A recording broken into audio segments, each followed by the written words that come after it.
Hello and welcome in to the Horse Racing Show. I'm Kenny Rice. Glad that you could join us for this episode number 23. A huge show we have today. In studio will be one of the legendary broadcasters, Tom Hammond, who has covered Olympics, NBA, NFL, and of course the Triple Crown and Breeders' Cup for many years on NBC before his retirement just a couple of years ago. And we'll catch up again with Lenny Shulman, the author of the outstanding book, Justify, as he talks about one of the great moments in racing that unfolded just a little over a year ago now, with Justify going undefeated through the Triple Crown, racing only in the 2018 season. So Tom Hammond, Lenny Shulman will join us in just a few moments. Meanwhile, Santa Anita continues to be the story in horse racing this year, and it's not the story that horse racing wants. It's not the story that anyone wants to talk about. Most of us love animals. People that listen to this show, from the statistics we have, they have dogs and cats. Maybe if they don't have horses, they like animals. And so the fact that the total was 30 deaths from December to when the meet ended this past weekend at Santa Anita is a staggering number. Horses do die at racetracks. That happens. It is a business that can be very exciting and also very cruel and very dangerous. And we have seen all that at Santa Anita. What has happened, though, once again, is it is hard to get transparency. Now, I agree that at times everybody doesn't need to know everything, but there's been so many things at Santa Anita that probably could have been handled better. And I want to qualify this. I love Santa Anita Racetrack. It's one of my 3 favorite racetracks to visit. It's a beautiful scene, and the history there is so rich with the great horses from Seabiscuit to Zenyatta that have run there, and the great jockeys that have raced there, and the great trainers that have been there and still are there. And it's interesting, the trainers we've had on the show and the people that have talked specifically about Santa Anita, going back to Ron Anderson, the outstanding jockey's agent, Hall of Famer Bob Baffert, Hall of Famer Richard Mandela, 2-time Derby winner Doug O'Neill, living legend Wayne Lucas. All these have been asked something about Santa Anita, and it comes back to the track itself. That's where the core of the problem is. What's wrong with the track, what has happened to the track, has never really been fully addressed.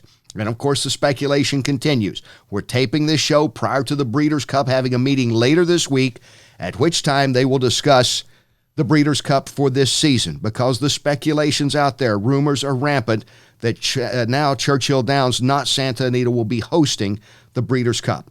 Whether that comes to fruition, the whole point is it has cast a giant dark cloud over Santa Anita. And you hate that, and I know everybody in the industry hates that because of the long history of magical moments that have happened at Santa Anita with some of the greats in the business, human and equine, over the years. But Jerry Hollendorfer has been banned from Santa Anita, banned from the Stronach tracks, which includes Golden Gate Fields, where he dominated, probably as much as any trainer's ever dominated one race course. That brings up the interesting question. Why Jerry? He had 4 of his horses die, including one over the weekend. And that 4th one was when Santa Anita said they didn't think he was following the protocol of safety. And that was really the vague explanation they gave. A lot of vague explanations have been given, and that's one of them. Meanwhile, Los Alamitos, which is just down the street, a little over less, about an hour away or so, south in Orange County, he can have his horses there for their meet coming up. Del Mar has not said for certain next month if they're going to let Hollendorfer bring his horses here. Meanwhile, Belmont and Saratoga in New York, the New York Racing Association, has said, yeah, Hollendorfer's welcomed here. He's not banned from racing. We don't think he's put a black ball on him for racing. It's just a problem with Santa Anita. Now, Thomas Kenny joins us, our extraordinary researcher. All clean shaven, by the way, looking sharp. That's today. right. So Jerry Hollendorfer, an interesting guy. He's probably as low profile a trainer who is in the Hall of Fame as any I can think of. Yeah, he's, as far as statistics go, he's a big name, over 7,000 wins in his career. He's won some big races like the Kentucky Oaks 3 times. He's got 3 Eclipse Award winning horses, Songbird, Shared Belief, and the third one. And the third, now see, I have to think about it. I know Songbird and Shared Belief. Go ahead, look it up while I talk. Because I tell you about Jerry, he's a terrific trainer. He's in the Hall of Fame, obviously. He is not media savvy, and that's not criticizing. He just doesn't seek the media. He's not going to be Lucas or Baffert, and a few people are, and he's not going to be Pletcher even, or Doug O'Neill. He's not going to be the guy. Anybody else probably would have had a press conference immediately on the grounds at Santa Anita and stated their case about why it was wrong. Jerry has denied requests so far. Maybe that will change. He has no retaliation of any kind verbally or any kind of media that he's gone after there. So that's kind of interesting. But you mentioned, Thomas, he's had incredible success. Yes, Blind Luck is the third. Blind Luck, of course, yeah. Horse. Yeah, so his successes have come mostly in Northern California, mostly in California. But like you said, he ventures into Kentucky. He wins the Oaks. He's been in Breeders' Cup races. Sadly, Battle of Midway, one of his best horses ever, died this year at Santa Anita. Placed, was it third in the Kentucky Derby 2017? Yeah, that's right. And, that was, no trainer. What's really been interesting is I've had requests from people like, get this, I love horse racing, let's jump on a board, hashtag I love horse racing or whatever it is. And I've said, of course, there's no trainer wants his horse to die. No owner wants his horse to die. We obviously do a show called The Horse Racing Show, as listened to in over 15 countries, by the way, as well as just about every state in the U.S. has tuned in at one time or another. So people listening to this show, watching this show on YouTube, of course, they like horse racing. We all do. Nobody wants to talk about this. But that continues to be the story. You found an interesting site, maybe a little controversial, but an interesting site about horse racing deaths so far in North America, and that includes steeplechase, harness racers, standardbreds, and thoroughbreds. Mm-hmm. It's a pretty big number. The number that I found on this website, this particular website, was horseracingwrongs.com, was 208 in North America. So far. 208. You could probably do that stat if, that gets so involved adding up all the horses because, as we've talked about before, the veterinarians people will tell you, the Veterinarians Association, that roughly about 3 horses per 1,000 will sadly die. There'll be some kind of injury where they'll have to be euthanized. And sometimes it's a heart attack. It's a natural cause thing. But that's not uncommon. But, of course, Santa Anita has had, about 15% of that is Santa Anita alone, right? About 14 or 15%, yeah. Yeah, so that raises a lot of questions. Don't you wish they'd just say something? I don't care. I do care, but I'm not telling them what to say, but I think it'd be good maybe to bring in a public relations firm. Right. Separate from the regular horse racing release people that do a good job sending out their press releases. But this has gotten so involved and so now out of the realm of just horse racing alone. It seems to me almost as, a pseudo outsider looking in as far as, Santa Anita is concerned, that they're almost looking to find a problem where there isn't one. Yeah. You know what I mean? Yeah, I do. Like at first it was Lasix. Yeah. They decided that, okay, we're going to ban race day medications, specifically Lasix, which, if I remember correctly, is an anti-bleeding medication. Yes. Sometimes if you look closely, during or at the end of a race, you'll see a horse bleeding from their nostrils. Right. It's a natural thing that happens. Right. And Lasix is a medication that aims to take care of that. Yeah. And, first it was Lasix, then it was whips. Yeah. They brought up the discussion on whether whips, were ethical or safe for the horses. Mm-hmm. And now it's, maybe the trainers are, pursuing one guy apparently. Yeah, Jerry Hollendorfer specifically. Maybe they're pursuing some unethical treatment of their horses. And, it leaves, like you say, there's no... And, Scott Hall, you've been there. We've seen each other many times over the years. When you used to live in California, you'd come by and see me at Santa Anita. Oh, yeah. Yes, sir. It's a beautiful track, isn't it? Nobody likes this. Nobody wants this to happen. But eventually, somebody's going to have to come out and say, here's what's happened with this track. We changed superintendents. The weather was bad. A lot of things happened, and we finally got to the root cause of it. And that's what I think needs to be happening, because there are a lot of people, hundreds of people are involved in the racetrack that aren't famous at all. They're the grooms, the people who work around the stables that handle the horses. This is their income. This is their livelihood. So I understand the passion for those people that want to do the I love horse racing. I get that. You want to preserve those jobs. Bob Baffert went to the state capitol, Sacramento in California recently, basically with that. Take a look at this industry. Look at how many people work in this industry at Santa Anita, aside from all the famous trainers and famous jockeys. And, there's several hundred jobs on the line if some people got their way and tried to close down the track or ban horse racing, which I don't think will ever happen. But there's a lot of issues. Mm-hmm. I don't know. That's it. None of us know. And that's the frustrating part. Maybe we should write up a proposal and send it to them. That's right. And that's all I'd say is just come out and just say, hey, here's the deal. Here's the deal with Hollendorfer. We talked to him. We did, whatever the situation, as opposed to just banning the guy. Yeah. I'm not here defending Jerry Hollendorfer. He can defend himself if he ever wants to talk. But and I'm not trying to be overcritical of Santa Anita, but I do think transparency is the thing. It'll be curious this week what happens if the Breeders' Cup makes an announcement. I hope they come out and say something just definitive, because a lot of people out there are trying to, buy tickets, plane tickets to the races, making hotel reservations. They need to know what's going on. Are we going to go to Louisville, Kentucky, or are we going to Pasadena, California? And that's or Arcadia, technically, where the track is located. All right. Do we solve anything? Probably not. Probably not, no. Well, okay, so basically we're what Santa Anita is, right? We haven't solved anything. We've discussed it maybe a little more in detail than they have, but we haven't solved anything, and I hope eventually something happens. Lenny Schulman coming up later on. Up next, a great friend of mine, one of the great broadcasters, Tom Hammond, will join us right here on episode 23? 23. Wow, of the Horse Racing Show. Stay with us.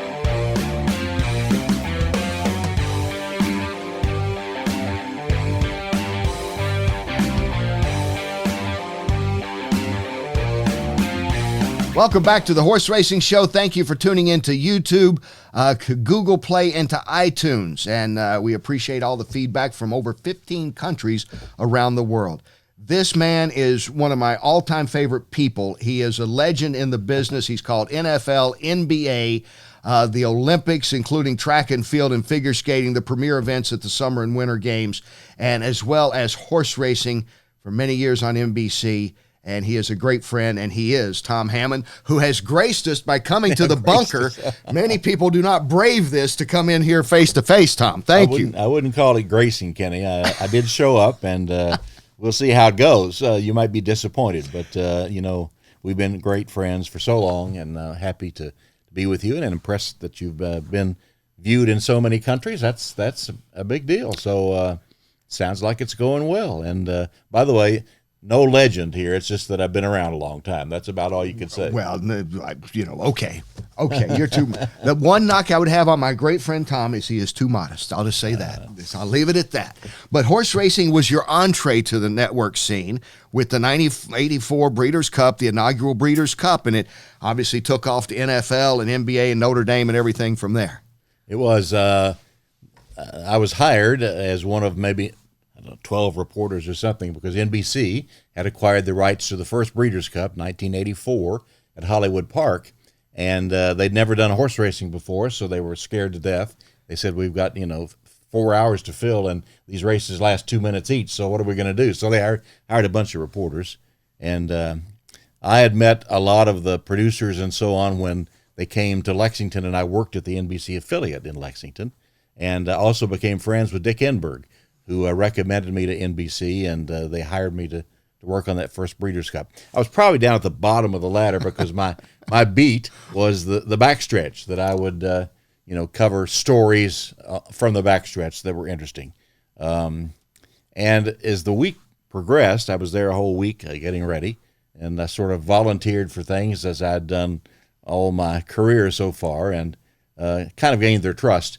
And then as the day of the first Breeders' Cup unfolded, 2 or 3 things really happened that helped me out. One of them was that John Henry was not competing in the Classic. He was injured, but he still had a chance to be Horse of the Year, depending on what happened in the Classic. So on the backstretch there, I put up a television in front of his stall to say he'll be watching because he has a vested interest in it.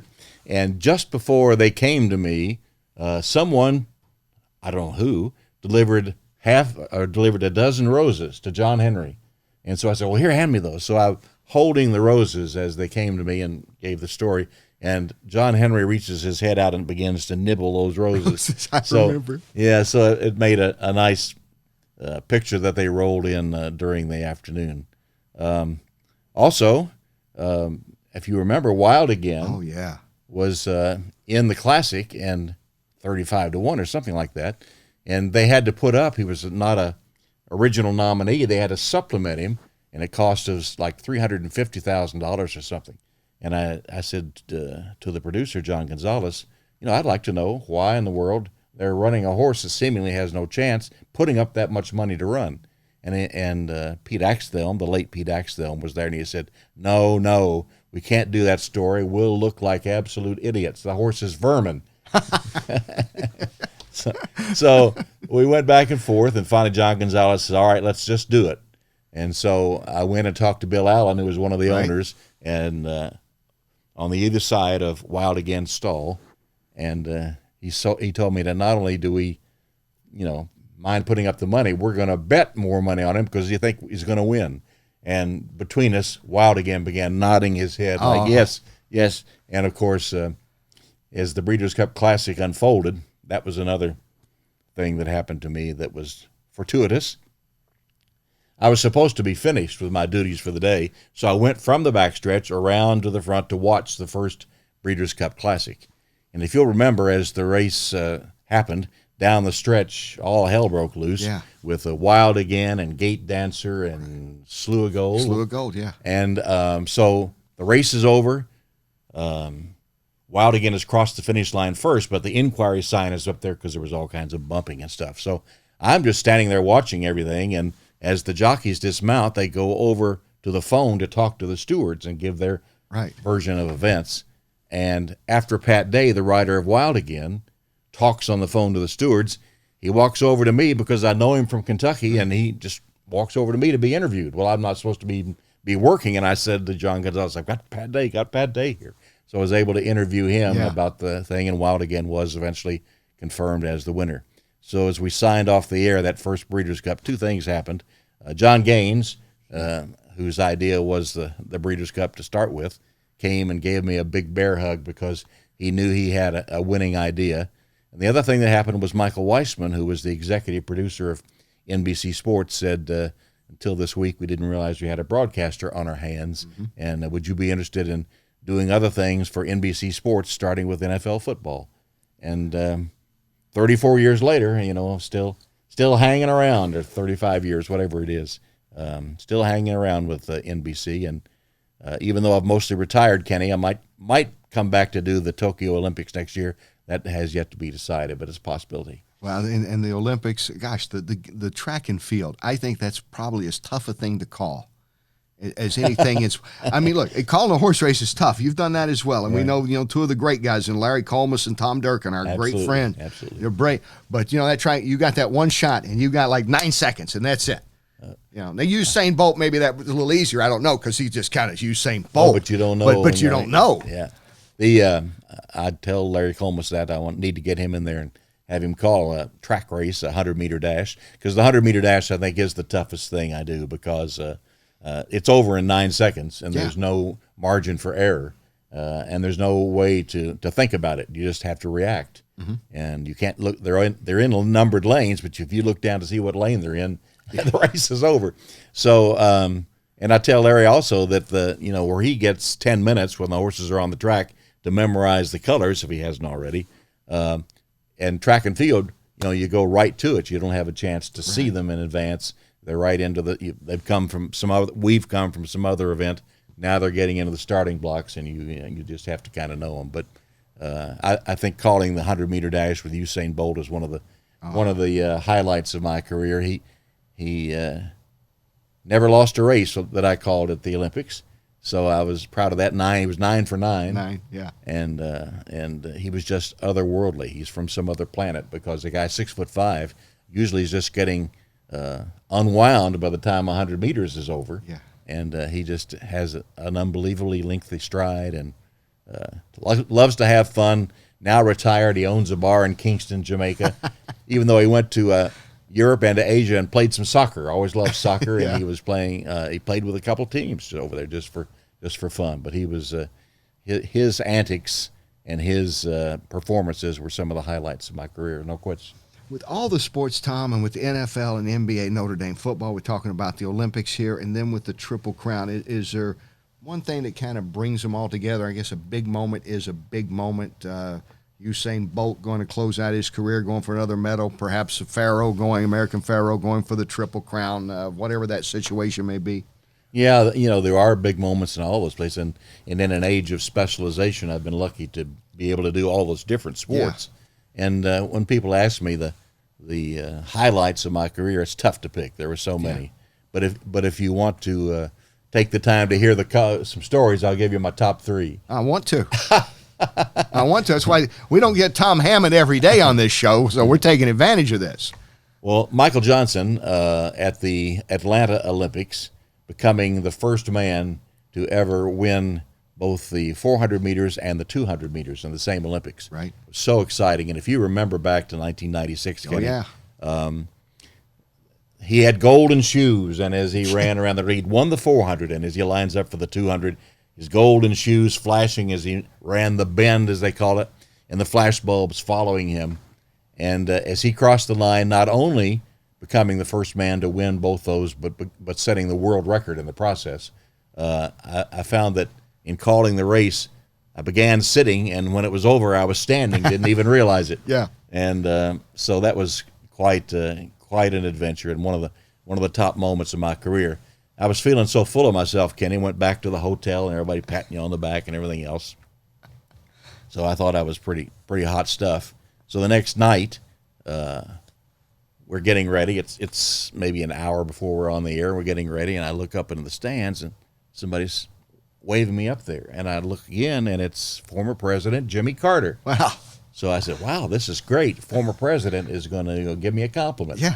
So I walked up there, and he said, hey, can you move that camera? It's blocking my view. It's a tough business, isn't it? So the hot stuff didn't last too long. Then I guess and you already mentioned, I guess, one of the other great moments, if I give you 3, in the middle here would be American Pharaoh. I had seen affirmed in Alydar in person, standing next to my friend Chick Anderson, who called the race at Belmont Park and on CBS. And 37 years later, after several close calls, I'm wondering if I'm ever going to see a Triple Crown again, much less broadcast one. Right.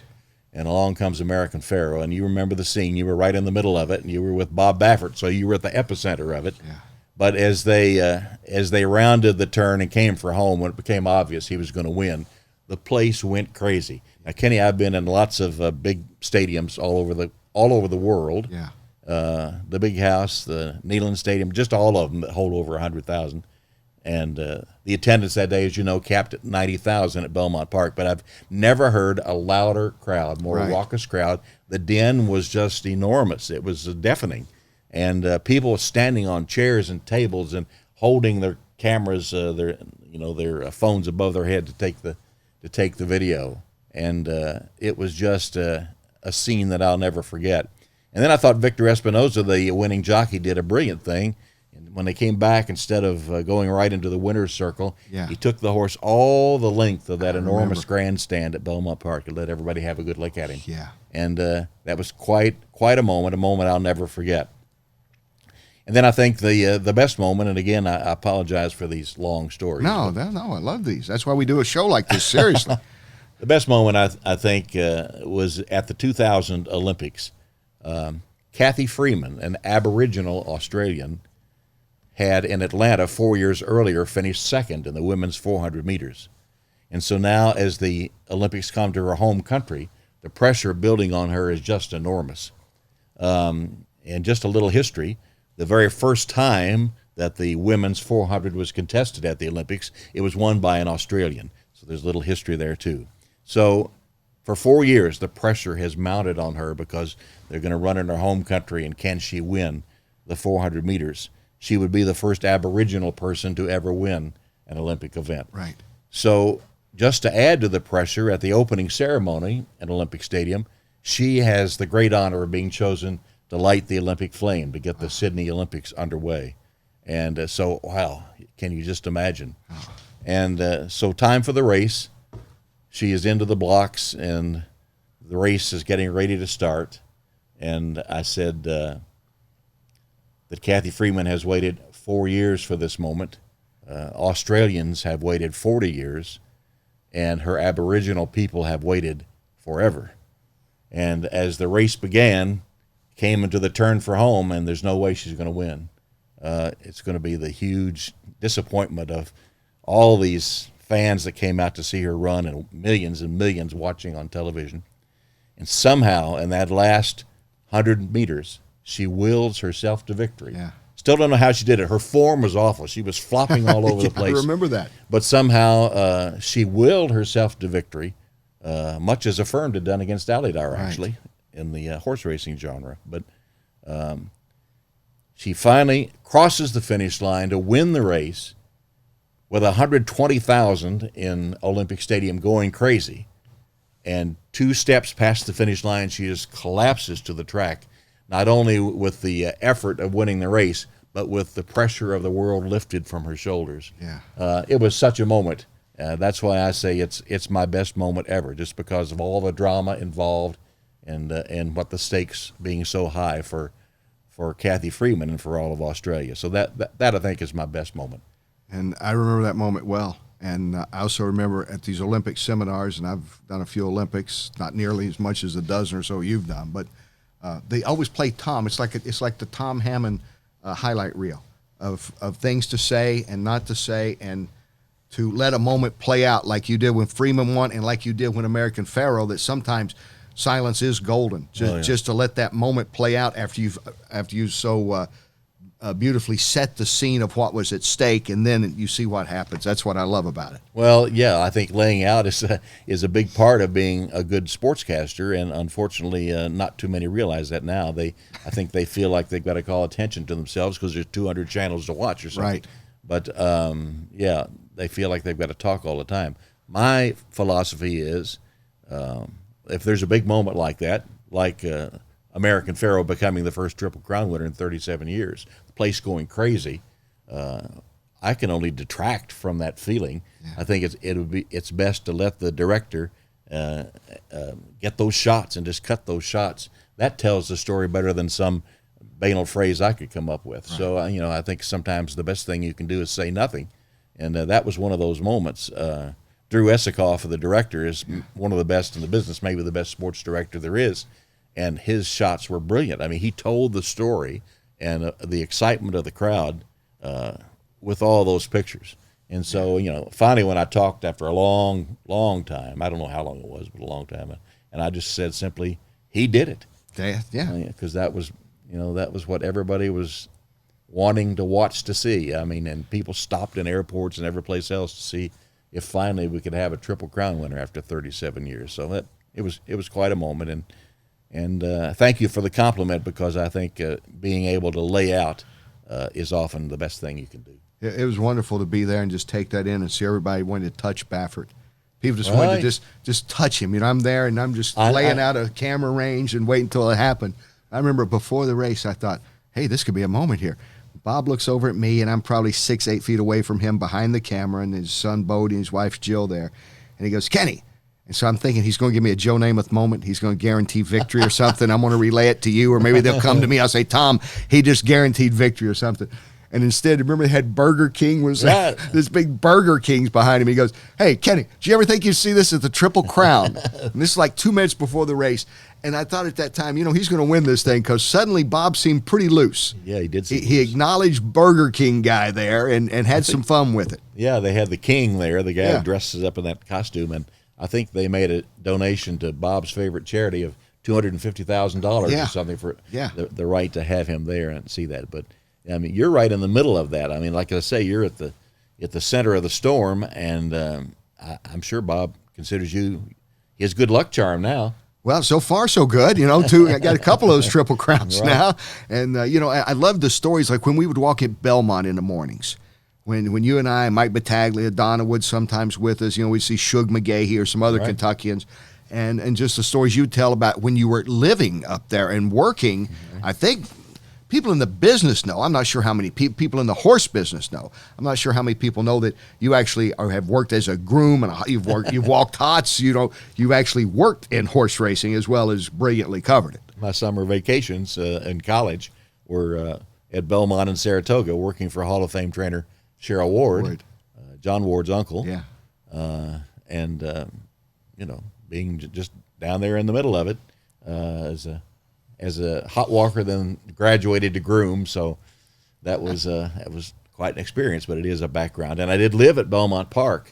I lived in a cottage right there on the back stretch. And the other half of the cottage, Cheryl Ward lived, and some of my best memories are after the races. And most of the time I was up there, they weren't racing at Belmont Park because they were rebuilding the grandstand. Mm-hmm. So they had to van them across, even though they were stable there, they van them across down to Aqueduct, where they ran. But I can remember that after the races on Saturdays, sometimes Cheryl Ward would have Woody Stevens and Max Hirsch in his cottage there as they drank scotch. They'd let me come in and listen to the stories. I never said a word for 3 hours, but I enjoyed the stories, that's for sure. I love the stories of that. One of my favorite is, and I told Shug that again last summer. I saw him up at Saratoga. I don't know, you remember the time that you, Mike, and I are standing there, and I guess we must have had a wandering look of what barn we were going to or something, and Shug's across the street and said, "Bus just come in?" Yeah, right. I guess we look like we just walked into town, because that's a big backside. Anybody's ever been on Belmont, it's not easy to figure out where everybody is over there. But there's some about backside and just being there in the mornings and all that I think really is special to horse racing. That I don't know, Tom, is there anything else in sports that compare to it? I don't think so. That People kind of moment? that are able to experience that, they think it's the greatest. And look what's happened at Churchill Downs before the Derby. The backstretch now is the second biggest city in Kentucky, the way that so many people want to come and experience just what you said, to be there in the morning and see the horses and to hear the stories and to just take it all in. Yeah, it is. It's something else. And, you've been a mentor to so many of us over the years about the storytelling, and I love the stories. That's what brought me into horse racing. When I first came to Lexington, I'm kind of learning the ropes a little bit. You were always generous with your time, but it's I don't know of any sport that has as many layers to it with owners, trainers, breeders, jockeys, right? I agree. Whatever you want to get into. Next to the Olympics, I think the greatest stories are in horse racing.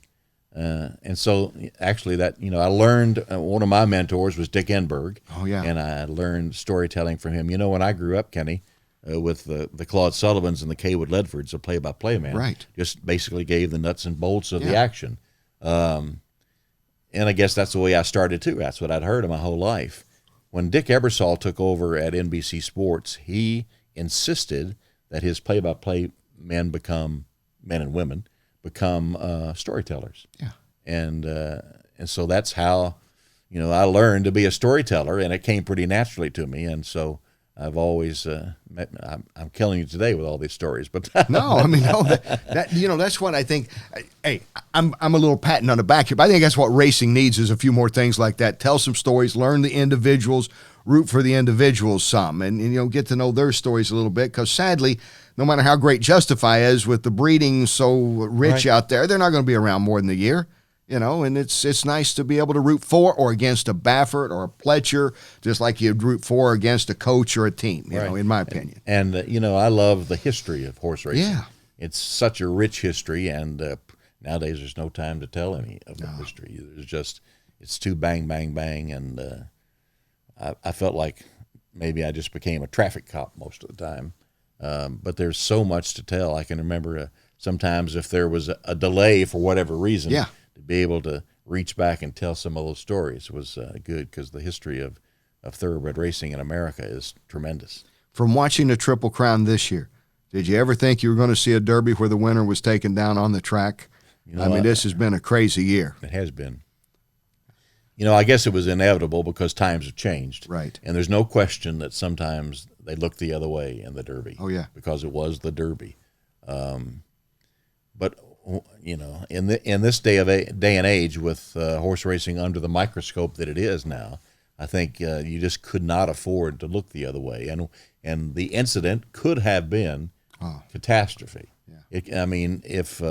If War of Will clips heels and goes down in the middle of that pack of 10 or 12 horses, right? It could have been just a disaster. So I think that you had to sort of send a message, and you had to say that this is a foul no matter what day or what race it's in, and take him down. So, I mean, a lot of people, I think, didn't understand because he really didn't interfere much with Country House, who winds up being made the winner. But if you commit a foul, you have to go back behind the horse that you fouled, and that put him, 17th maximum security. So so a lot of people didn't understand why that was. That they thought that he had to foul the horse that wins in order for that horse to be acclaimed the winner. But tough decision for Barbara Borden and the stewards. Yeah. I thought they probably should have answered questions so they could explain their decision, and they didn't. But I thought ultimately they made the correct decision. You know, Santa Anita, and I don't want to. We're not going to end this on a downer, but like Santa Anita, it's going to be the cloud the whole year, I think, on horse racing.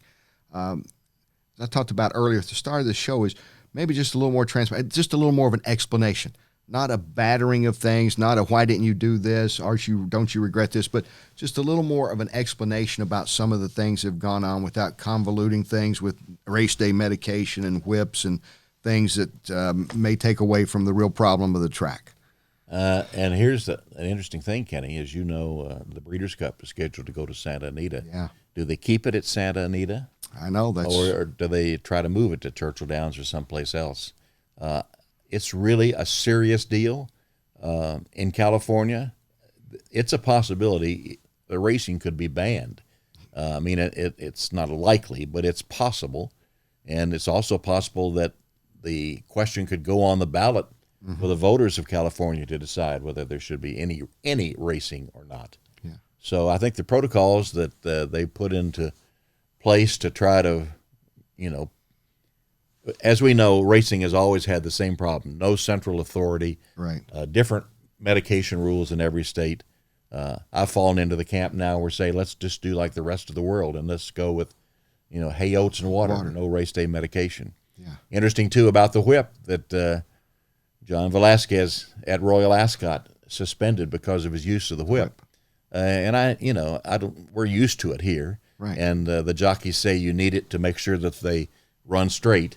But, as I said to Mike Battaglia the other day, it's a public relations nightmare. Nobody wants to see horses being whipped. And so even though I don't think it really hurts them, it more pops and more startles them more than anything else. Right. But I said to Mike, it's time just to ban all the whips. Yeah. If everybody runs without them, we're all on the same page. That's right. Let's just ban them all. And, they haven't even done that in Europe. So that's a drastic move, I guess. But I think we need to fall in line generally, especially on medication, with the rest of the world. The moment, did you have a horse that is your favorite horse? Which may or may not be, who did I have? I had somebody that, and they said, well, of course it's got to be Secretary. I said, well, sometimes I got favorite players that wouldn't necessarily be Michael Jordan or LeBron James. It's guys that you just like for a reason, or you like the way they play. Swell, for whatever reason, was one of my favorite. My dad, one of the few times we ever went to the track together at Keeneland, we saw Swell run. And with all that, maybe so Swell is one of my favorite horses of all time. And of course American Pharaoh, obviously, because of what he did, but and because he's like a puppy dog. He's like my old golden retriever. I remember Bob Baffert was nice as you went over, and everybody, he asked me, he said, everybody's been over to NBC, but you and two people coming, and it was the week of Keeneland. The breeders going for the Grand Slam. Right. And I went over, and he was, he's like, I've got a picture, he's on my shoulder, and I'm patting him, it's like having a big dog. So yeah, he's one of my all-time favorites. Personal Ensign, I think.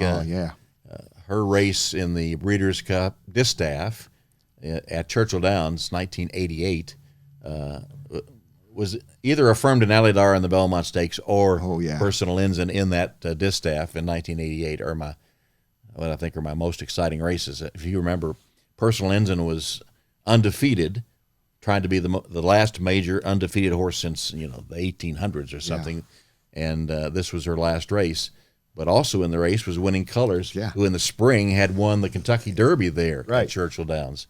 And again, like Kathy Freeman, when they got to a 16th of a mile from home, there's no way Personal Ensign can win, and somehow she did. So she was one of my favorites. Northern Dancer was one of my favorites because I saw him win the Bluegrass Stakes at Keeneland and said, well, I've got to go to the Derby. So that was my first Derby. And then after he won the Derby, won the Preakness, I said, I'm going to go see if he can win the Triple Crown. So I went to New York Stayed with Doug Flynn, our friend, Oh, yeah. playing for the Mets, and I remember at that Belmont Stakes where he was denied the Triple Crown, but I can remember, and it was run at Aqueduct because Belmont was closed. Oh, that's right. And I can remember looking down on the paddock and seeing Chris Schenkel on television, and he had what looked like one of those old programs in his hand, and inside was a script.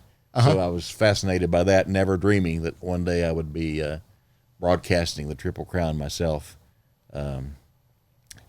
And just to complete the list of favorite horses, I owned one with Norman Cassie, the father of Mark Cassie, who trained it. It's one of the first ones that he trained. He couldn't have been much more than a teenager. I guess he was out of high school. But he was Bigger Than Big was his name, and he was a huge horse, and he ran at the same speed all the time, one paced. But he would run forever at that same speed. So we entered him in a distance series they had at Churchill Downs where they went 1.25 miles, 1.5 miles, and 2 miles, which was the last race of the last day. And he had won the 1.25 miles, and he won the 1.5 miles, and here in the 2 miles, here he comes. Same pace he's always been running the entire race while the rest of them are, getting so tired. And that was so exciting to see him run. And actually that was the last race run in the old paddock at Churchill Downs where 11 Triple Crown winners had been saddled, and they gave me the number that had been over his stall when he was saddled as the last race in that paddock. So those are my favorite horses. So 2 of them you've heard of, and 1 of them you probably haven't. Oh, I love it. Tom, thank you so much for being with me. My pleasure, Kenny. Such an honor to have a great friend, a great broadcaster, and just one of the best guys around. Tom Hammond with us. More coming up when we come back right here on this, the Horse Racing Show.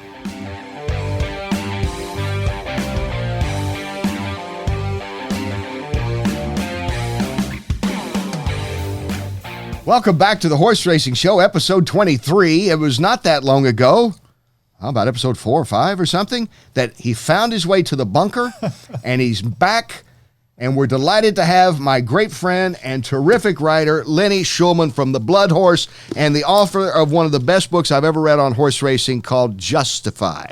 Welcome back. Thank you. They took the street signs down even. Now it's really anonymous.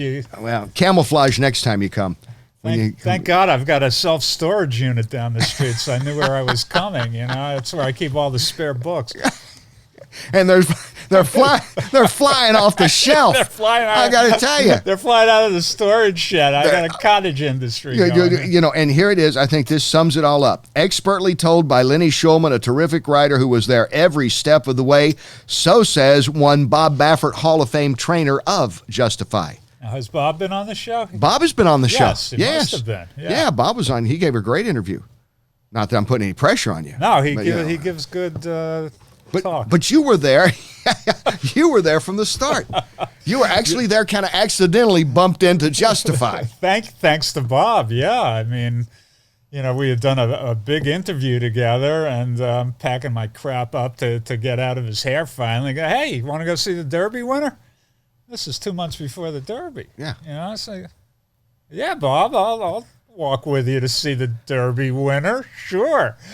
And sure enough, he takes me to see Justify. So that was the beginning of my fascination and connection with this horse. And as we've said, whoever has had the treat to see this horse live doesn't forget it, because he is a magnificent specimen. And if you go out to Ashford today even, getting on a year, even after he was an actual athlete, he will still take your breath away.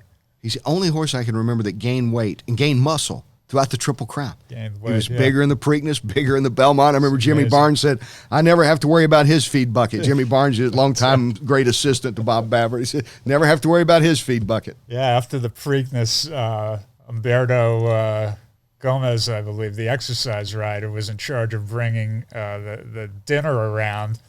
And it was late at night after that Preakness with the fog and everything, and they were worried, that maybe too much had come out at Justify and he had given too much. And he said that horse was screaming when he heard that feed coming. He was like, bring that over here now.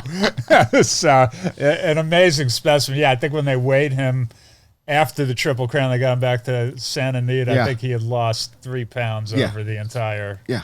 Which, 3-race which segment. just doesn't happen. Doesn't happen. I mean, yeah, it's amazing. happen. He was. I don't know if we're ever going to see anything like it again. 111 days. I don't think in my lifetime I'm going to see a horse be that great for 111 days and shatter everything about unraced 2-year-olds doing well and all that. I don't know. Yeah, we've just been through, the 2019 Triple Crown, and I think the one thing that stands out is just how amazing these performances are from one horse. Because even, I want to say War of Will, arguably was the best horse in the sequence of 3 races. Yeah. But even if you give War of Will the Kentucky Derby, let's say he was interfered with, let's say he was about to make his run, let's say it was going to be a winning run, which is a lot of conjecture because we don't know that, but let's give him the Derby. Let's go ahead and give him the Derby. He wins the Preakness, and then at the Belmont, where he's certainly the favorite or one of the favorites, he's empty. He had nothing left in the tank at the Belmont. So even if you give him the Derby, which he did not win, he still wasn't coming close to winning the Triple Crown, and it just goes to show you what a superior animal it takes, and everything has to go right on top of that. Right. And, maybe we've been spoiled a little because we saw the 2 Triple Crowns bang, bang, bang in succession, but it is so hard to do. I think it might be the toughest thing in sports. I mean, it certainly would be in the top 3 things in sports. Name another sport that's tough. Yeah, certain thing. The Triple Crown in baseball is hard to do. I think Cabrera did it and Yastrzemski, and that's like the only 2 guys since '67.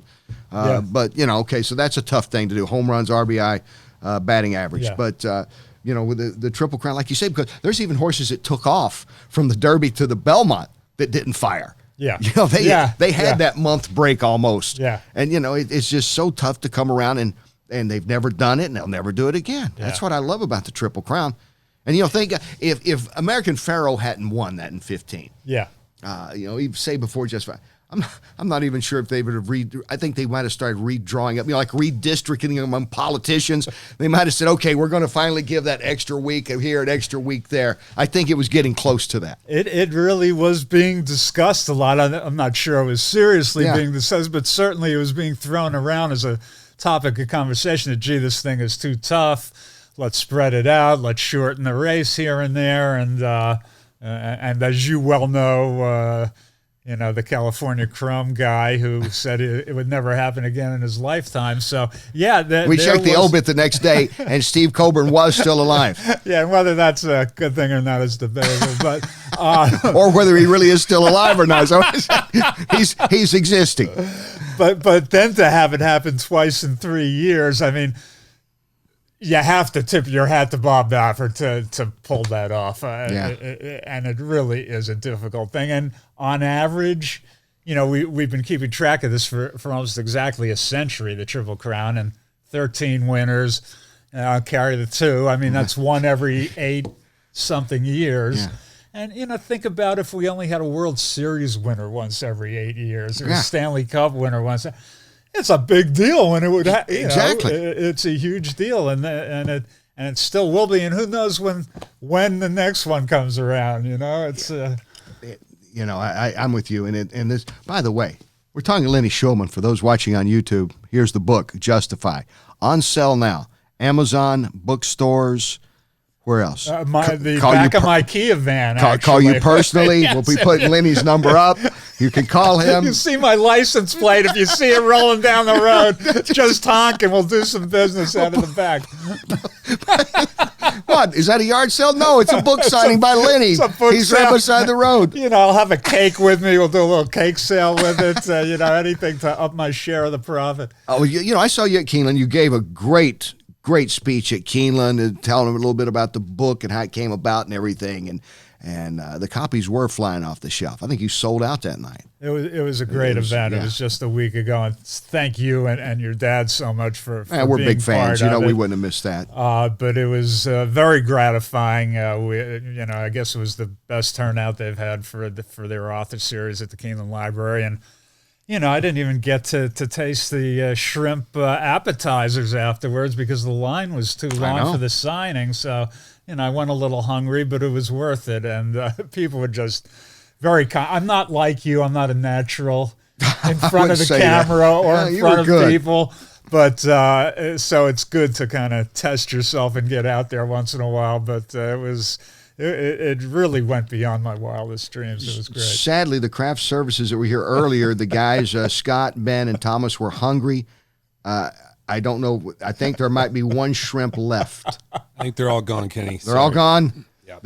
Next time. Fortunately, I just came from our favorite Mexican hangout, Marquesa, so all right. I'm in great shape at the moment. Don't worry, guys, you can finish it now. Okay, finish off that shrimp. Cut it 3 ways. Thanks, Lenny. It is a jumbo shrimp, so they can pull that. They can pull that off. But we could have done a TV production at the Keeneland Library. We had you. Yeah. Tom Hammond was there. Who's on our show today, too, by the way. Is he? You and Tom Hammond. It doesn't get any better than that. Fantastic. I tell you. And Caton Bradar was Caton, who's going to be on audience. later on one of these episodes, We could have done a whole TV show It would have been fun. Yeah, could have set that up. We could work on that. Now, is Tom coming into the bunker? Tom is coming into the bunker. He is? Yes. Tom's coming into the bunker. That is big for you. Yeah, this is you and That Tom. is big. You and Tom, we've never had, except for some veterinarians. I said, except for these veterinarians. I love the veterinarians, especially Bob Lynch, who took care of my 2 wonderful golden retrievers for many years. He was wonderful. We do need our veterinarians. We need our veterinarians. Absolutely, yeah. But we have not had our 2, let's say, independent non-veterinarian guests in here. And you and Tom have once again set the standard, which seems to be appropriate. Is Tom going to be able to find it? Yeah, well, I hope so. We got guys out there with flares. You should have the guys at the corner of Nicholasville Row with the signs and the sandwich board that's out. It. Want to be on the horse racing show? No food, but come join us. That's big. That's a big name, and if I may, yes. I mean, Tom is so deserving. He goes into the Hall of Fame this summer, and kudos, very, very well deserved. Yeah, that's big stuff. I tell you, and honestly, you and Tom are my 2 of my favorite people all time, and just you make it fun to hang around. Everybody I see at the racetrack is not a happy person, even after they've won the race. It's like stand-up comics. You see these guys after their sets, they're standing there like they're ready to put a razor blade I'd on like their to wrist. say it was a great horse, and we had his mare, and we had the mommy of the mare, and the mommy's mommy mare, and we're just overwhelmed. Well, thank you. Thank you. Gosh, that's just bringing them in. That's getting those young audiences that they want, isn't it? I'd like to see them when they're underwhelmed. That's why I said, like Jerry Hollendorfer, we spoke of him earlier. Yeah. I said, if you're going to suspend a guy, Hollendorfer would probably be the guy. Because I'm not knocking Jerry. I'm not here to pass judgment. All I said earlier was I wish there'd been a little more transparency in the release. Specifically, did we talk to him after the first or second death and he refused to do something? That's what I think Santa, as among the many things they need to be more transparent of. But it's not like Hollendorfer is going to be the guy that's going to assemble the media to start blasting anyone. This is not O'Neill or Baffert or Mandela or, name anybody. Jeff Mullins, who's going to do like bench presses. None of those guys. Yeah. Hollendorfer is going to be the most low-key guy to ever be banned. Yeah, Jerry's an interesting study because he's a gym rat. I mean, nobody works harder at the track than he does. And, I think you could argue what his need is to be involved with the inexpensive horses that he is involved in, but just because he has so many that are upper echelon that, maybe he needs to reassess his operation. But, yeah, he's not the most approachable man on the backstretch, and I guess if you know him, perhaps, or catch him in a good mood, he will talk, but he really doesn't give you a lot. I'm not sure he knows what the media is, actually. I remember after Shared Belief won the Pacific Classic, and I'm walking with him to the winner's circle, and he said, "Look, I got to go see my horse." I said, "I know. We're going the same direction. We're on national TV right now. They're going to come to us in like 30 seconds." I have done this with a couple other guys, and let's just talk about your horse. I mean, this is a great performance today. Yeah. And And so he did, but it wasn't like surly. It really just isn't his thing. Yeah. And everybody's not going to be Baffert and Lucas. Matter of fact, there's probably only one Baffert and only one Lucas. And then there's a few other guys that are approachable. Doug O'Neill, I think Pledger in a low-key way and all. But Hollendorfer is kind of his own guy. Yeah, and I think you hit it on the head. I think before Wayne Lucas came around, that was the norm. These guys they didn't feel it was their job to publicize it. They didn't feel they wanted to talk and give away anything. And then, as more sports became popular and horse racing kind of had to keep up, somebody needed to tell these guys, hey, we need to up the image and up the profile and be telegenic and get this sport across. And I think Wayne and Bob were obviously the guys who kind of brought it into the modern age, but I think Hollendorfer would have been the norm. Oh yeah, before that. Yeah, time. he was. Before electricity, he was great. That's an old one, but a good one, isn't it? Oh, it never never Rodney and Caddyshack, right? Hey, you must have been something before electricity. And Lenny, would you loofah my back? you want to make 10 the hard way. Oh, jeez. Wang, it's a parking lot. I tell you, Lenny Schulman, by the way, also an Emmy award-winning TV writer. He's been involved in film and in TV, and he's worked with some great comics, and we appreciate a good joke. I don't know if anybody was better than Dangerfield, and that includes a lot of great Borscht Belt guys, and guys certainly had that rapid fire, but Dangerfield's delivery, I guess, and occasionally I'll pull up a YouTube and just watch him.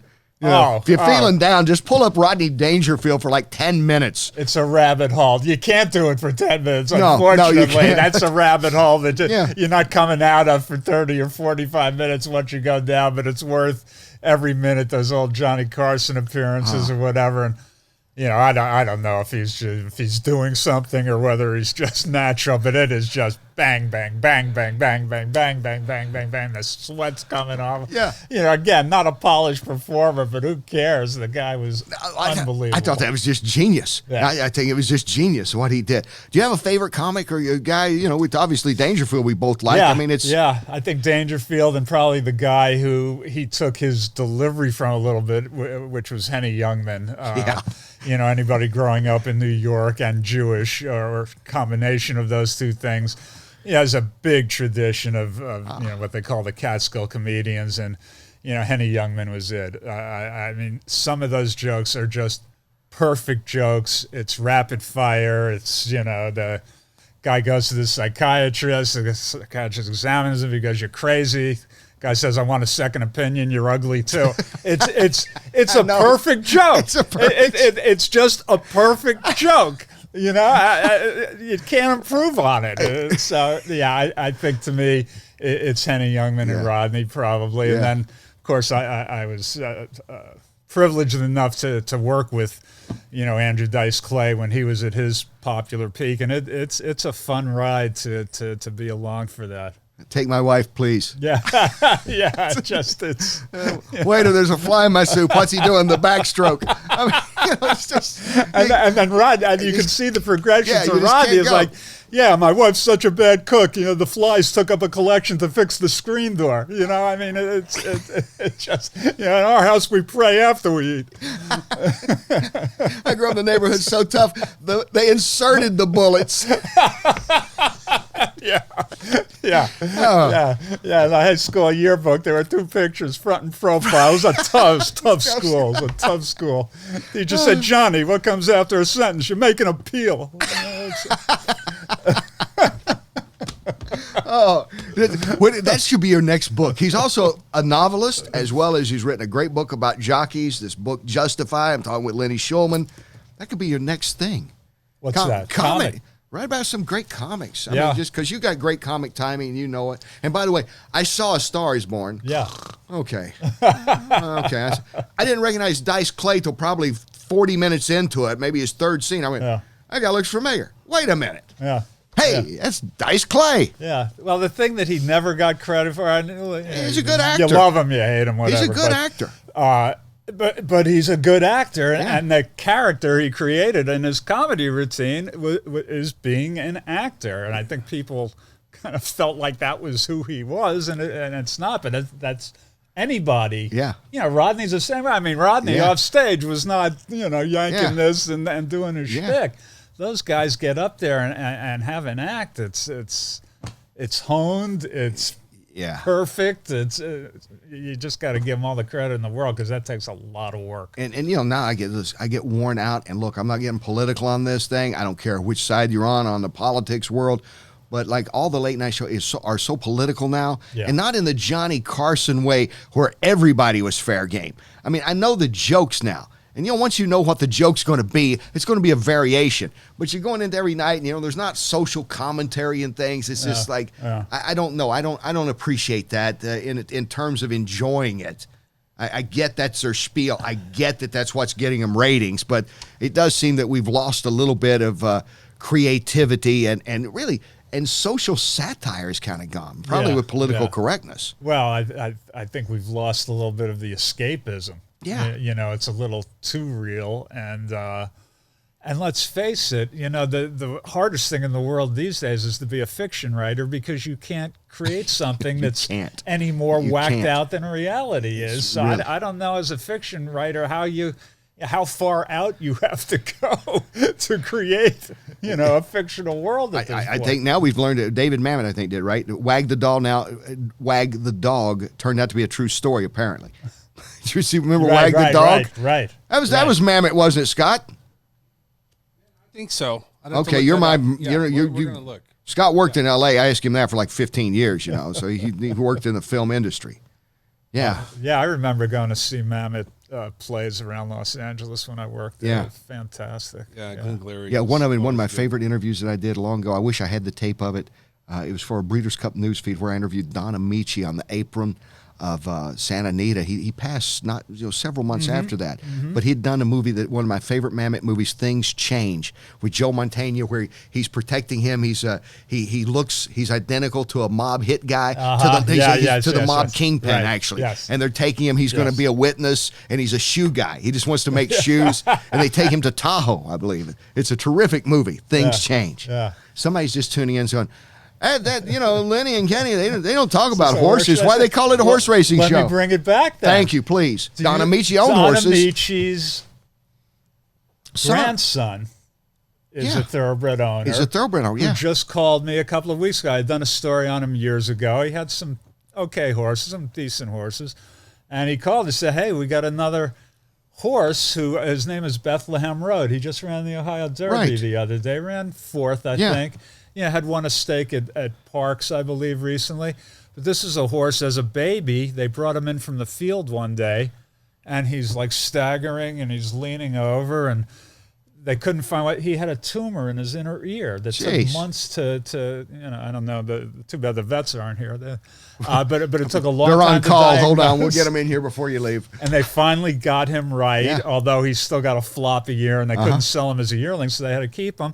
And he became a stakes winner for Don Amici III. Yes. The thing I loved about Mr. Amici, talking with him, and he's up there. We're standing at the apron one morning early, and he's pointing up there to where, like, Ty Power and I used to sit up there, and Betty Grable would stop by, and Fred Astaire would stop by, and in the golden area, they're having their drinks, smoking their cigarettes, watching, not soccer, watching horse racing. Yeah. Because that was America.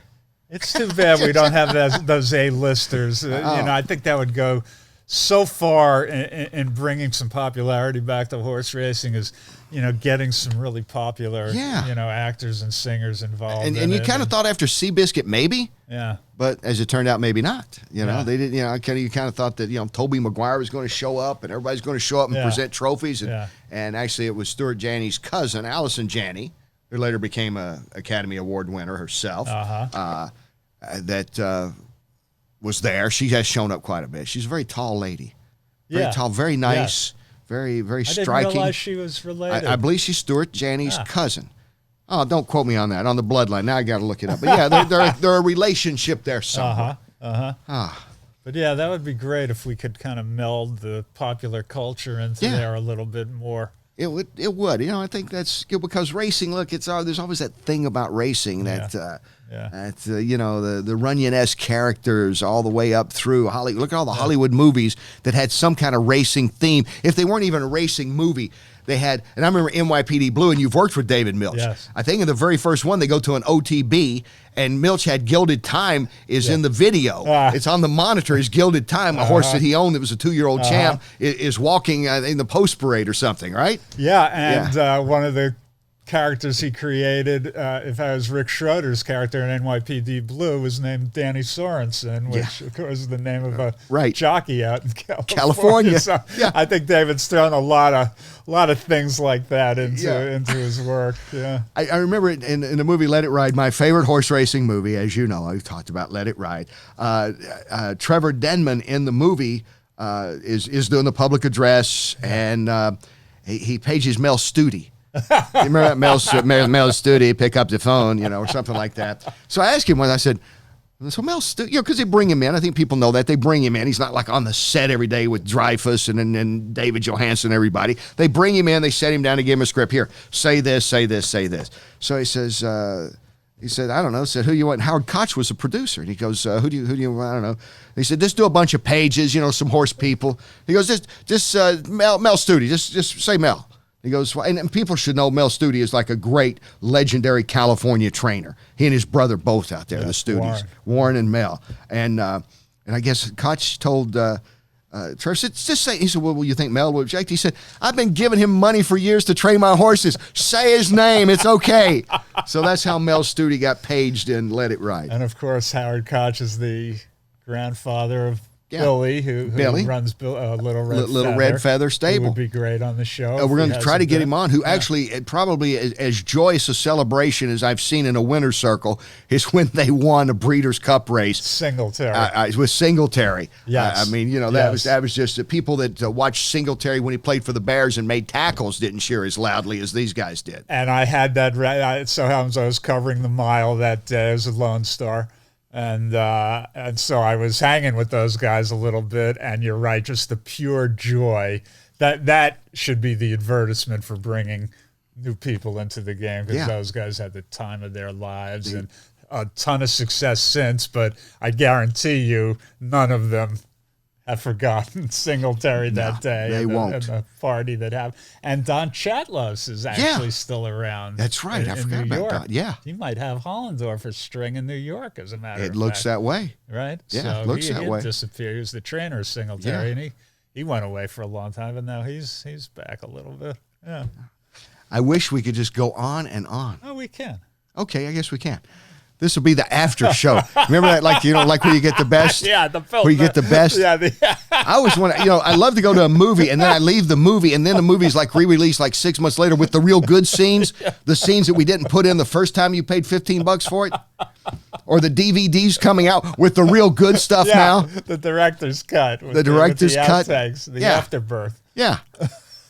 The book is a great one. If you just like to read a good book, Justify is the book that I would recommend this summer.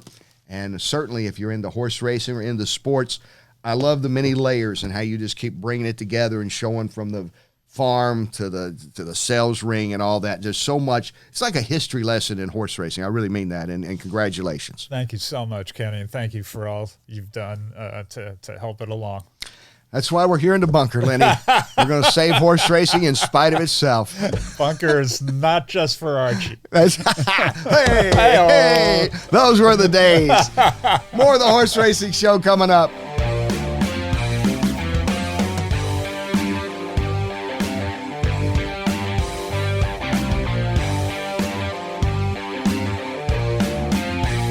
Thank you for tuning in again this week to the Horse Racing Show.